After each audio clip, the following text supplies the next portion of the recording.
विदर्भ महाराष्ट्रातला असा प्रदेश जो आपल्या नैसर्गिक विविधतेसाठी ओळखला जातो. मात्र याच विदर्भावर आता एक मोठं संकट ओढवलंय. हे संकट विदर्भाच्या उष्णतेचं नाहीये, हे संकट प्रदूषणाचं पण नाहीये, हे संकट पावसाचं सुद्धा नाहीये, तर हे संकट आहे विदर्भाच्या जंगलात राहणाऱ्या एका प्राण्याचं.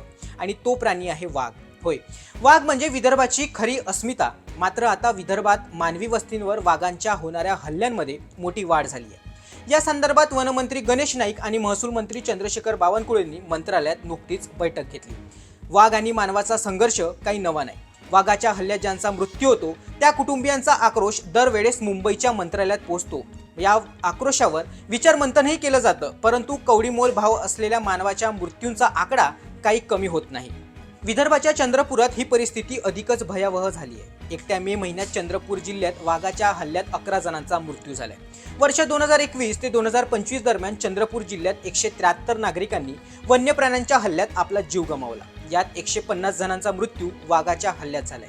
2022 मध्ये वाघाच्या हल्ल्यात सर्वाधिक 53 जणांचा मृत्यू झाला होता. 2025 मध्ये मे महिन्यापर्यंत 22 जणांचा मृत्यू वाघाच्या हल्ल्यामुळे झालाय. मानवाबरोबरच 2021 ते 2025 दरम्यान 10,900 पशूंचा मृत्यू झालाय. वाघ बिबट्यांची संख्या वाढत असताना त्यांच्या वास्तव्य क्षेत्राचा संकोच झाल्यानं हे हल्ले वाढल्याचे तज्ज्ञ सांगतात. चंद्रपूर जिल्ह्यात वाघांची संख्या 2006 मध्ये 34 इतकी होती, तर 2023 मध्ये वाघांची संख्या 223 पर्यंत वाढली.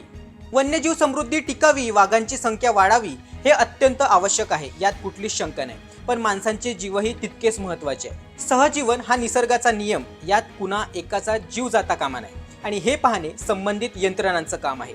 वाघाच्या डरकाळी समोर भीतीपोटी स्थानिक नागरिकांचा आवाज दबू नये यासाठी उपाययोजना प्रशासनानं करणं गरजेचं आहे. वाघाचे हल्ले रोखण्यासाठी AI आधारित प्रणालीचा वापर केला जाणार असल्याची माहिती वनमंत्री गणेश नाईकांनी नागपुरात बोलताना दिली. या नव्या उपाययोजनांचा किती फायदा होतो हे काही दिवसात कळेलच. मात्र मानव आणि वन्य प्राण्यांमधील संघर्ष थांबवण्यासाठी कोणत्या उपाययोजना करायला हव्यात या संदर्भात तुम्हाला काय वाटतं, कमेंट करून नक्की कळवा.